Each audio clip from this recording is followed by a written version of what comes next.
बुनियाद हिल गई है और दीवार का गिरना बाकी है।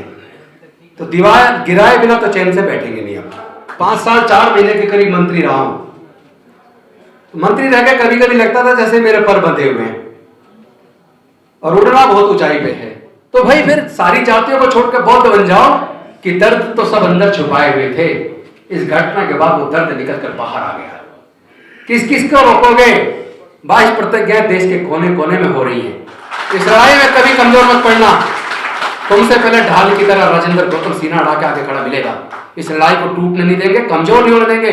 मंडल जी, इस लड़ाई को हम जीतेंगे।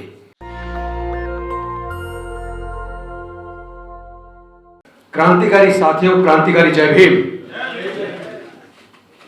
अभी वो दुष्यंत जी की लाइन सुना रहे थे सत्य प्रकाश, तो मैं बता दूं सत्य प्रकाश, दीवार वो बुनियाद तो हिल गई है, बुनियाद हिल गई है और दीवार का गिरना बाकी है। तो दीवार गिराए बिना तो चैन से बैठेंगे नहीं। अब और बात दिल्ली के नहीं, आज आपके सामने सब भाइयों के सामने घोषणा कर रहा हूं, 2 महीने के अंदर पूरे भारत से कम 5000 वकीलों का संगठन, कहीं भी कोई जुर्म होगा सैकड़ों की संख्या में हमारे वकील उसके लिए लड़ने के लिए कोर्ट पहुंच जाएंगे।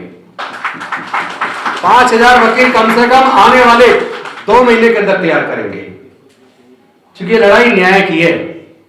ये लड़ाई किसी की कुर्सी बचाने की नहीं है, ये लड़ाई किसी को एमपी और एमएलए बनाने की भी नहीं है।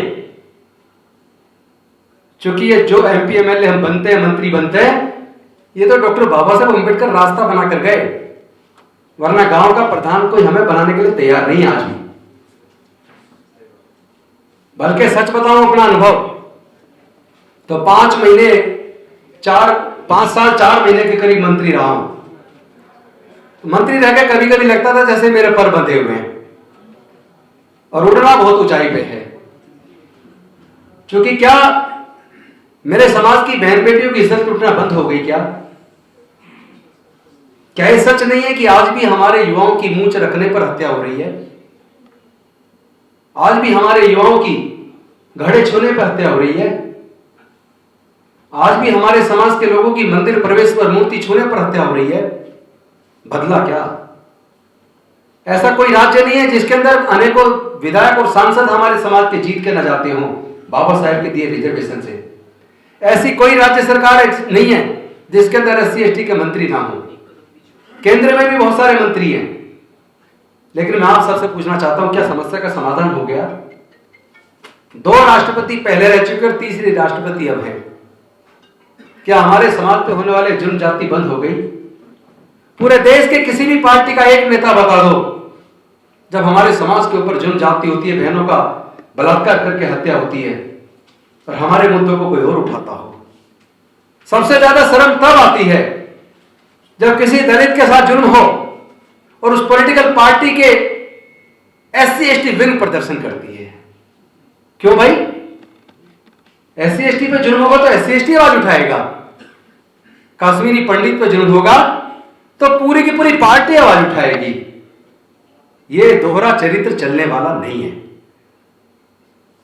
मैं सभी पार्टियों को कह देना चाहता हूं, हम लोग राजनीति में आए लेकिन आने की इच्छा कभी नहीं रही। आए हैं तो कुछ करके दिखाएंगे। अगर मेरा समाज मुझे कहे राजेंद्र गौतम तुम्हें जिंदगी भर चुनाव नहीं लड़ना, तो मैं अपने समाज की बात को मान के पूरी जिंदगी चुनाव ना लड़ने का संकल्प करके अपने समाज के हक अधिकार की लड़ाई को पूरे देश के अंदर लड़ूंगा। क्योंकि जो चल रहा है मैं देख रहा हूं, हमारे लोग मंत्री बन जाए, कुछ भी बन जाए, लेकिन उनके ये समझ लीजिए कि वो स्वतंत्रता से काम नहीं कर सकते। मेरा तो पहले से ही मन करता था, मैं दिलीप जी को शेयर करता था, कई बार मन करता मैं जल्दी से जल्दी रिजाइन दूं और पूरे देश के अंदर अपने समाज को तैयार करूं। जो इंसिडेंट हुआ आपके सामने है, भारत का संविधान सबको धार्मिक आस्था और उपासना की आजादी देता है और ये फ्रीडम ऑफ चॉइस है कि आपको कौन सा रिलीजन फॉलो करना है, किस में फेथ रखना है। ये तो भारत का संविधान, उसने सबको चॉइस दिया है। किसी को 22 प्रतिज्ञाओं से दिक्कत नहीं है। ये तो गुजरात के चुनाव की वजह से मुद्दा बनाया गया, लेकिन जो बना मैं इसके लिए बीजेपी को साधुवाद देता हूं, बधाई देता हूं, क्योंकि अगर बीजेपी से मुद्दा ना बनाती तो पूरी दुनिया 22 प्रतिज्ञाओं को ना जान पाती। आज पूरी दुनिया 22 प्रतिज्ञाओं को जान गई और पूरे देश के कोने कोने में लोग तथागत बुद्ध के धम्म को अपना रहे हैं, क्योंकि बुद्ध के धम्म में समता, स्वतंत्रता, बंधुता, न्याय, प्रज्ञा, शील, करुणा, मैत्री, बुद्ध का धर्म ही तो है जो भारत से पूरी दुनिया को शांति और मानवता का संदेश लेकर गया है। जिन देशों में कट्टरपन है और बढ़ा है वो सारे देश तबाह हो गए। उनकी तबाही से हमारे देश को सबक लेना चाहिए। जो देश कट्टरपंथी हैं, जो धर्म के नाम पर अंधे हैं, वहां आए दिन जिस तरह तख्ता पलट होता है, खून खराबा होता है, वहां शांति नहीं है।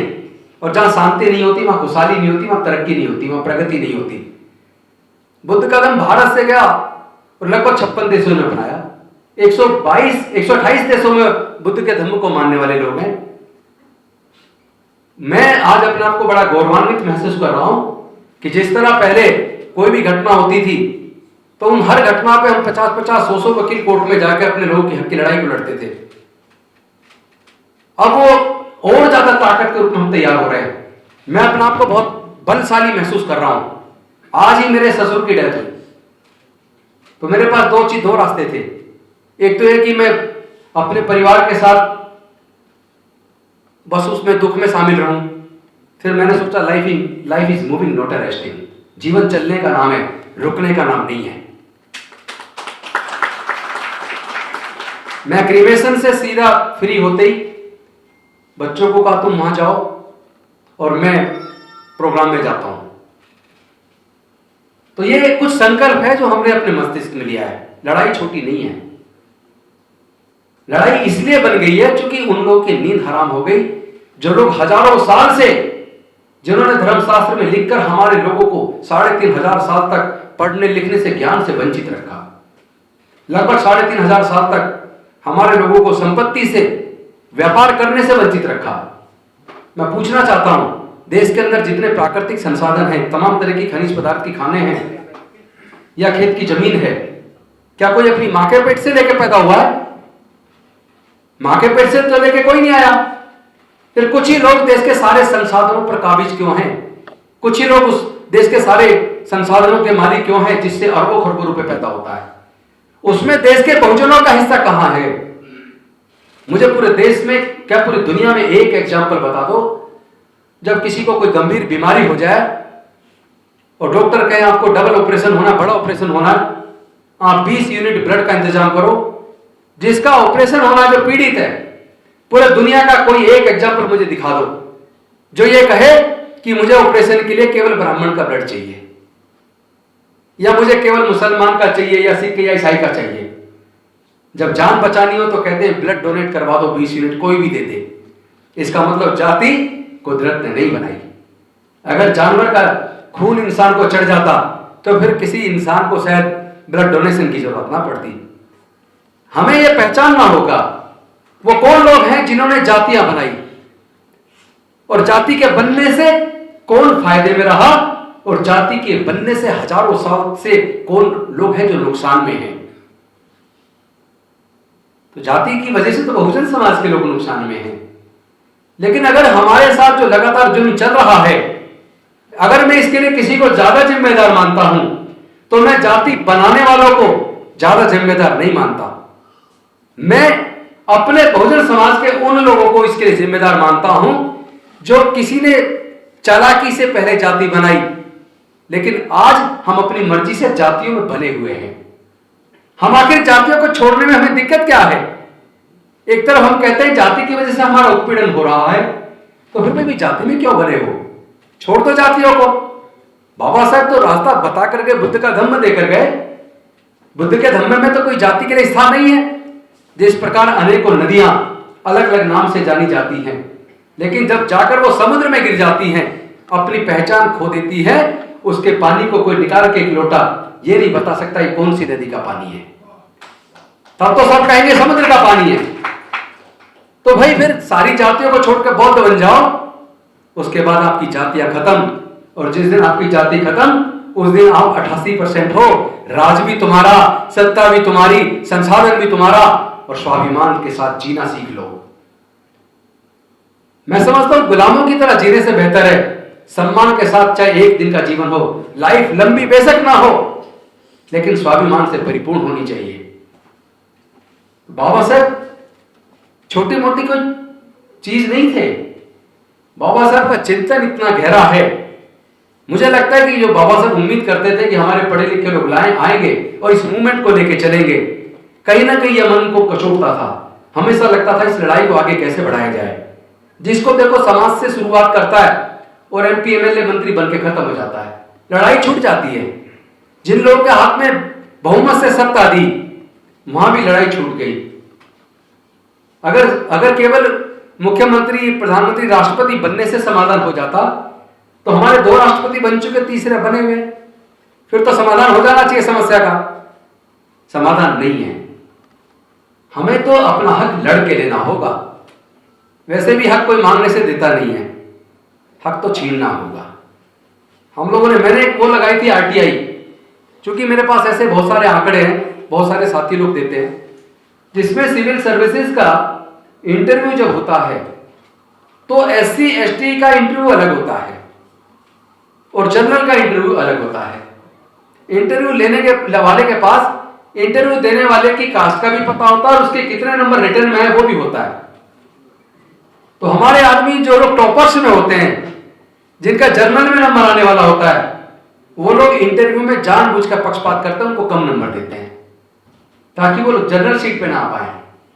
मैंने इसके ऊपर यूपीएससी के चेयरमैन को लेटर लिखा कि भाई मैंने पूरे जो डाटा निकाले, आंकड़े निकाले, उससे ये प्रतीत होता है कि एससी एसटी का इंटरव्यू अलग इसलिए किया जाता है ताकि इंटरव्यू में उनको कम नंबर देकर पीछे किया जा सके। तो मेरी ये मांग है, आप इंटरव्यू में 2 काम करें। एक तो इंटरव्यू के नंबर कम कर दो, 100 नंबर कर दो, और दूसरा आप इंटरव्यू लेने वाले को इंटरव्यू देने वाले की जाति का पता नहीं होना चाहिए। ये क्यों अलग होता है एससी एसटी का इंटरव्यू? आप जान के चौंक जाएंगे उसके जवाब। जानते हो उसने जवाब क्या दिया? यूपीएससी के एडिशनल सेक्रेटरी की तरफ से जवाब आया। उसने कहा कि ये भारत सरकार के डिपार्टमेंट ऑफ पर्सनल ट्रेनिंग ने एक ऑर्डर जारी किया था वर्षों पहले कि एससी एसटी चूंकि कमजोर होते हैं पढ़ने में, इसलिए उनके साथ लीनियंसी बरती जाए इंटरव्यू में। मैं आपसे पूछना चाहता हूं, लीनियंसी बरती जा रही है या उनके साथ पक्षपात हो रहा है, जानबूझकर उनको नंबर कम दिए जा रहे हैं? उनको जानबूझ के नंबर कम दिए जा रहे हैं। लीनियंसी कहां बरती जा रही है? जो बच्चा मेडिकल में टॉपर था एम्स में, उस बच्चे को फेल किया गया, उसको सुसाइड करना पड़ा। उसके बाद जब मुद्दा बना, उसकी कॉपी जांची गई तो वो he was topper of that batch. मतलब जाति की वजह से इतना उत्पीड़न। एम्स हॉस्पिटल के अंदर टॉपर को फेल किया। सफदरजंग के अंदर 25 बच्चे कई साल तक फेल किए गए। जब मुद्दा बना, संसद में उठा, कोर्ट में गया, उनकी कॉपी बाहर जांच कराई गई, 25 के 25 बच्चे पास हो गए। कैसे देश में रह रहे हैं हम? हमारे नेताओं को डूम बनना चाहिए। हमारे एमपी और एमएलए क्या इसलिए बनाए थे बाबा साहब ने कि वो जाकर कुर्सी पे बैठ जाए, आंख मीच के बैठ जाए, जुबानें बंद हो जाती है उनकी। समाज के ऊपर होने वाले जुल्म जाती उनको दिखते नहीं है क्या? क्या उनके मन में दर्द नहीं होना चाहिए समाज के लिए? क्या समाज की लड़ाई को उनको लड़ना नहीं चाहिए? क्या संसद के अंदर समाज के मुद्दों को उठाना नहीं चाहिए?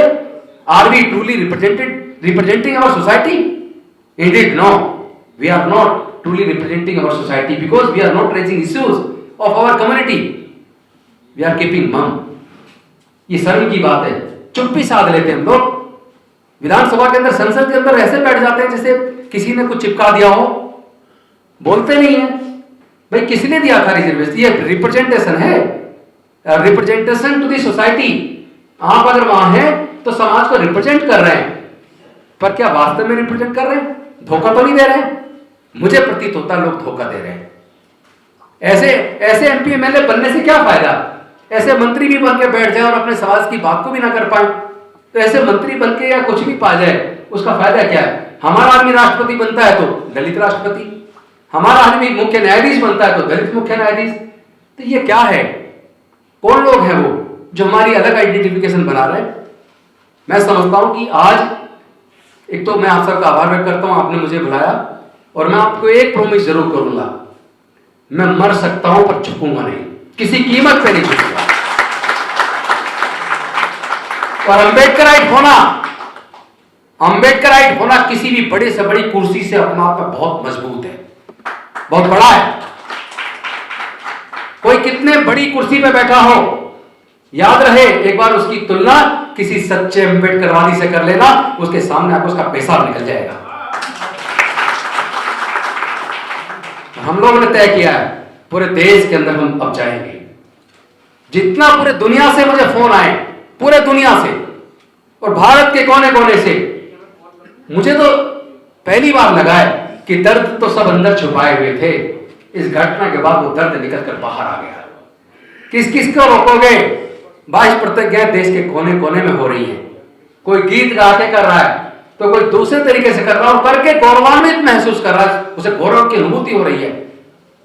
सोच के देखो, जिस दिन पूरा भारत बौद्ध में बनेगा, फिर से भारत दुनिया में नंबर 1 बनेगा। एक समय सम्राट अशोक के टाइम पे बौद्ध में भारत था, लेकिन म्यांमार से ईरान तक पूरा भारत बौद्ध में था। जहां खोदते हैं वहीं बुद्ध निकलते हैं। ये जो मंदिर में ढूंढते फिर रहे ना कि शिवलिंग है क्या है, मस्जिद में ढूंढ रहे हैं, मैं इनको कह देना चाहता हूं पूरे देश के अंदर खुदाई करवाना बंद कर दो। कहीं ऐसा ना हो कि जहां खोदोगे बुद्ध निकलेंगे, केवल और केवल बुद्ध निकलेंगे। और यही कड़वा सच है। भारत में 2200 के करीब गुफाएं हैं। 2200 के करीब गुफाओं में से 2000 से ज्यादा गुफाओं के अंदर बुद्ध नजर आते हैं, बुद्धिस्ट संस्कृति नजर आती है। तो हमारे पूर्वज बौद्ध थे। हम कोई धर्म परिवर्तन ना तो करते हैं ना करवाते हैं, हम केवल अपने लोगों को याद दिलाते हैं कि हमारे पूर्वज बौद्ध थे, हम लोग रास्ता भटक गए थे। अब चलो वापस अपने बुजुर्गों की सांस्कृतिक विरासत में, बुद्ध के धम्म में घर वापसी करें। हम तो वापसी कर रहे हैं, अपने बुजुर्गों की सांस्कृतिक विरासत में वापस आ रहे हैं। भाई आप खुद सोचो, एक व्यक्ति अगर घर से निकला और अचानक रास्ता भूल गया, भटक गया और उसकी याददाश्त चली गई, चलते चलते चला जा रहा है। कल को अगर उसकी याददाश्त वापस आ जाए, उसे अपने घर का रास्ता याद आ जाए, मैं आप सब साथियों से पूछना चाहता हूं, वो वापस अपने घर जाएगा या नहीं जाएगा? जाएगा ना। तो आज हमें पता चल गया हमारे पूर्वज बौद्ध थे, अब भारत बौद्ध में बन के रहेगा। क्योंकि भारत में बहुजन 88% है। 88% लोग तो वापस अपने बुजुर्गों की संस्कृति में आएंगे, उन्हें कोई रोक नहीं पाएगा। वैसे भी आपने चिंगारी तो अब आपने लगा दी, जब आपने लगा दी तो भुगतो। जब आप जाति छोड़ने को तैयार नहीं हो, जाति की वजह से हमारी बहन बेटियों की इज्जत लूटकर कत्ल कर रहे हो, जाति की वजह से मंदिर घुसने पर, मूर्ति छूने पर हमारे लोगों की हत्या कर रहे हो, जाति की वजह से घोड़ी खरीदने पर, मूंछ रखने पर, घड़ा छूने पर हत्या कर रहे हो, तब क्या हम हिंदू नहीं होते? अगर हम हिंदू हैं तो मंदिर प्रवेश पे हमारे लोगों की हत्या क्यों? अगर हम हिंदू हैं तो मूर्ति छू लेने पर हमारी हत्या क्यों? इसका मतलब अंतर समझ जाइए। मेरे समाज के लोग तो अंतर समझने लगे हैं, और जिसकी समझ आ रहा है वही बुद्ध की ओर चल पड़ा है। जिसके समझ आ रहा है वही बुद्ध की ओर चल पड़ा है। तो मैं एक लाइन गा के आपको आह्वान करूंगा, अब तो चलो बुद्धि की ओर, मिशन जय भीम बुलाता है, भीम बुलाता है, मिशन जय भीम बुलाता है। अब तो चलो बुद्ध की ओर, मिशन जय भीम बुलाता है, भीम बुलाता है, मिशन जय भीम बुलाता है। अब तो चलो बुद्ध की ओर, मिशन जय भीम बुलाता है। मैं ये पूछना चाहता हूं, जब हमारी बहन बेटियों के साथ बलात्कार करके हत्या होती है, हमारे भाइयों का कत्ल होता है, तो उनके हक और न्याय की लड़ाई को केवल दलित, पिछड़े, आदिवासी ही क्यों लड़ते हैं? जो लोग हमें कहते हैं कि तुम अधार्मिक हो, तुम गलत कर रहे हो, मैं कहता हूं हम न्याय प्रिय हैं। तुम अधार्मिक हो, तुम अन्यायी हो, तुम अत्याचारी हो, तुम्हारा कोई धर्म नहीं है, तुम अधर्मी हो। हम धर्म को मानने वाले हैं, हम बुद्ध के धम्म को मानते हैं। और धम्म में और धर्म में एक अंतर बता के मैं अपनी बात को खत्म करूंगा। धर्म चलता है धर्मशास्त्र से और धम्म चलता है प्रज्ञा से, वैज्ञानिक दृष्टिकोण से। हम अंधविश्वासी नहीं है, हम पाखंडी नहीं है। हम ना तो हम किसी जादू टोने में भरोसा करते हैं और ना ही हम किसी अंधविश्वास और पाखंडवाद में भरोसा करते हैं। हम तो यथार्थ में भरोसा करते हैं, हम तो वैज्ञानिक दृष्टिकोण से चलने वाले लोग हैं। और अब हमारे बहन बेटियों की तरफ कोई आंख उठा के देखेगा, अगर हमारे भाई का कोई कत्ल करेगा तो तैयार रहे।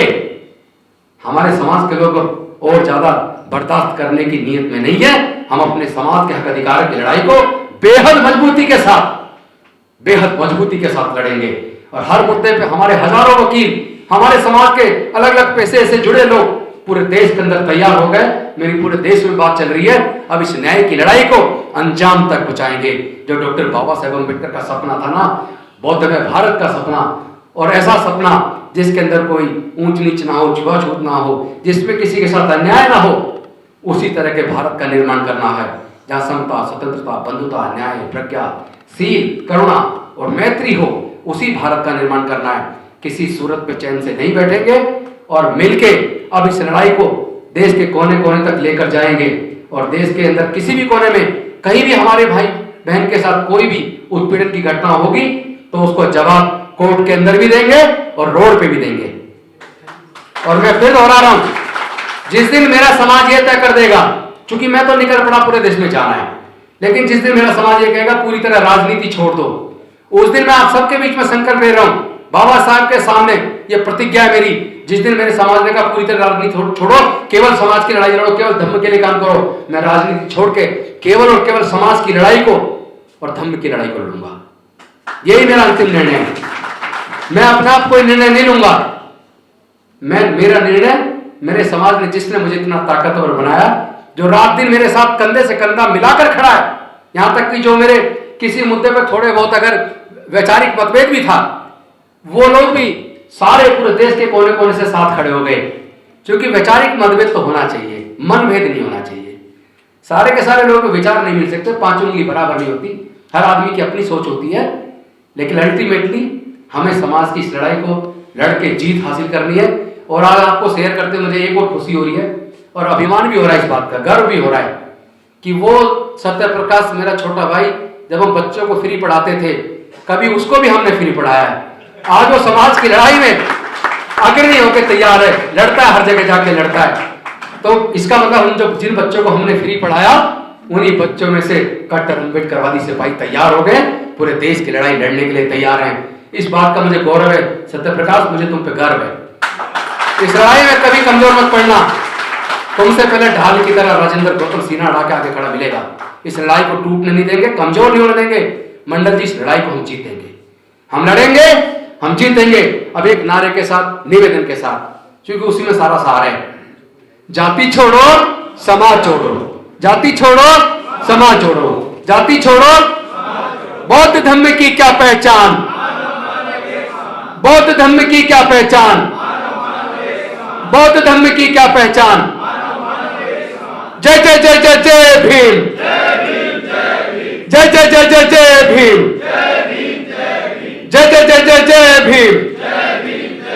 बहुत बहुत धन्यवाद। नमो बुद्धाय, जय भीम। नेशनल दस्तक की आपसे गुजारिश है कि अगर इसको बचाना चाहते हैं तो नेशनल दस्तक को सब्सक्राइब करने के लिए रेड कलर के सब्सक्राइब बटन को दबाएं, फिर बेल आइकन की घंटी दबाएं। नेशनल दस्तक को बचाने के लिए बहुत जरूरी है कि हर खबर को शेयर करें, लाइक करें, कमेंट जरूर करें।